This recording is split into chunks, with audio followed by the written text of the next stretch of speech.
This video contains explanation of topic 8.5.1 equations for velocity time relation. Equation for velocity time relation from chapter number 8 motion from class 9th NCERT science book and in physics portion here.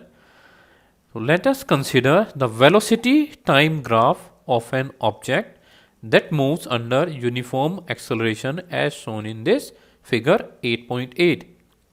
You need to memorize it. If you really need to understand this topic, you need to memorize each and every portion of this graph here. Let's see, we have already discussed that distance time relation and motion can be represented graphically. So we need to plot a graph which shows time on x-axis, this is x-axis here, and velocity on y-axis. So velocity, the unit of velocity is meter per second and unit of time taken is second. The distance from O and C is taken as time t. A is a point which tells us about initial velocity. It tells us about initial velocity. So AO distance tells us about initial velocity. Then if we see the point B, if a body is moving with an uniform acceleration, then at point B after the time t interval, it will be final velocity v. It will be final velocity v. So the line BC is representing final velocity here. Clear. फिर एक line हमने बना दी जो parallel हमने बनाई है, line ए और D line है जो पैरेलल है ओ सी के पैरेलल है. ठीक है, तो यानी अगर ए डी की वैल्यू ओ सी की वैल्यू क्या होगी, टी दे रखी है और ए डी किसके पैरेलल है, ओ सी के, यानी इक्वल डिस्टेंस पे इक्वल है दोनों के दोनों.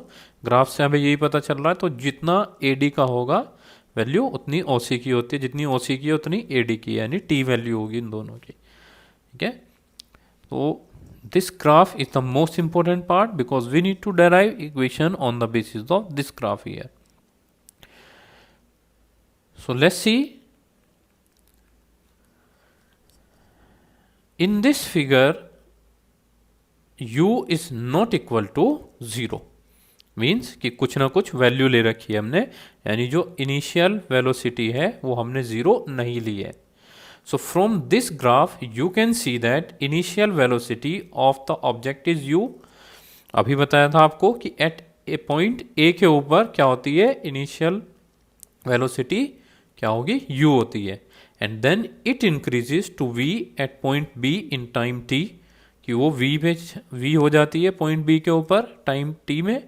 The velocity changes at a uniform rate A, और जो velocity change हो रही है वो एक uniform rate A पे हो रही है. इन फिगर 8.8 आपने 8.8 फिगर देखी है. द परपेंडिकुलर लाइन BC, जो लाइन सीधी ऊपर से BC आ रही थी इसमें सबसे राइट हैंड साइड में, and B are drawn from the point B on the time and the velocity axis respectively, so that the initial velocity is represented by OA and the final velocity is represented by BC and the time interval is represented by OC. So let's move back one more time and see what that graph tells us here. Let's see, I am repeating it one more time, that OC initial velocity, that is u, BC here is final velocity. A line parallel to the x-axis is here BE line, this is AD line, and BE also tells us about t, AD also tells us about t, and OC also tells us about t, time taken t here. Okay, so you need to learn this here. Then see, we have taken our values here. Then BD is equal to BC minus CD. जब हमने ए से एक line draw की parallel to OC, तो वो कहाँ पे गई, डी के ऊपर. तो अब जो ये लाइन हमारे पास BD है, यानी पूरी की पूरी जो B और D है वो इक्वल किसके होगा, BC माइनस CD. देखिए अगर हम ग्राफ के अंदर से क्या कर देते हैं इसमें, सी हियर, कि अगर हमें क्या निकालना है, बी डी निकालना है, तो हम बी सी के अंदर से सी डी माइनस कर देते हैं, तो क्या निकल जाएगा हमारे पास, बी डी निकल जाता। तो B D is equal B C minus C D. ठीक है, ये सी डी माइनस कर देंगे आप उसमें से, तो ये वैल्यूज आ जाती हैं आपके पास में। ठीक है, then C D and which represents the change in velocity in time interval T, यानी जो चेंज इन वेलोसिटी के बारे में बताएगा कि कितनी वेलोसिटी चेंज हुई है, क्योंकि इनिशियल वेलोसिटी हमने कहा लिया, ए के ऊपर लिया था और वो क्या थी, यू थी, और ए किससे मैच कर रहा है, डी से, तो जो बी डी होगा वही क्या बताएगा हमें, फाइनल वेलोसिटी के बारे में बताएगा। तो let us draw A D parallel to O C. अब एक लाइन वही है जो ए डी हमने पैरेलल बना रखी है ओ सी के। So from the graph we observe that B C is equal to B D plus D C. अभी हमने ऊपर पढ़ा था यहाँ पे कि बी डी क्या था, B C minus C D था। अगर मैं बी सी निकालता हूँ तो वो क्या हो जाएगा, B D plus C D. ठीक है, B D plus D C या सी डी बोल देते हैं इसे, तो ये इसके इक्वल होगा। अब जो डी सी है हमारे पास, जो डी सी है वो किसके बराबर है, ओ ए के बराबर है। डी सी किसके बराबर है, ओ ए के बराबर। Now substituting values, B C किसके बराबर है यहाँ पे, वी के बराबर। ठीक है, जो बी सी था वो इक्वल किसके निकाला हमने, वी, एंड ओ ए हमने क्या निकाला, इज इक्वल यू के बराबर। ओ ए किसके बराबर निकला इसमें, यू। ठीक है, तो यहाँ पे क्या होगा, तो बी सी की वैल्यू दे रखी है, V is equal B D plus U हो जाता है। ये क्या होगा, v is equal B D plus U. या अगर हम बी डी की टर्म में निकालेंगे तो ये क्या हो जाएगा, v माइनस यू हो जाता है, v माइनस यू हो जाएगा वो। ठीक है, जो rate of change of velocity हम देते हैं उसे दूसरे सिंबल से हम रिप्रेजेंट कर देते हैं। From the velocity time graph, जब वेलोसिटी टाइम ग्राफ आया हमारा, फिर से देखिए इसे एक बार ध्यान से कि इसमें आपको हमेशा कन्फ्यूजन ही रहेगा, वरना कि हमने एक लाइन ड्रॉ की A D parallel to O C. ठीक है, जो नीचे वाली एक्स एक्सिस थी उसके पैरेलल एक ए डी लाइन है, आप ग्राफ में चेक कर सकते हैं उसे। From the graph we observe that, क्या निकला हमें, B C is equal B D plus D C. B C किसके बराबर था, बी डी और डी सी के बराबर था। ठीक है, फिर इसमें क्या है कि अब डी सी जो है that is equal to O A. D C किसके बराबर है, ओ ए के। चलिए दिखा देते हैं आपको फिर से ग्राफ के अंदर, कंफ्यूज नहीं होना है।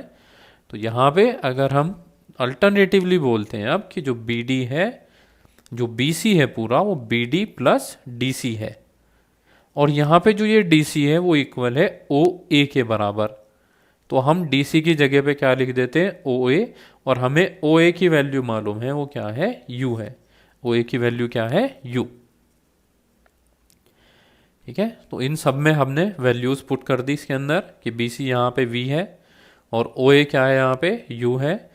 v इज इक्वल क्या होगा, बी डी प्लस यू, तो बी डी की हमने फॉर्म में निकाल लिया, तो B D is equal v minus U हो जाता है यहाँ पे।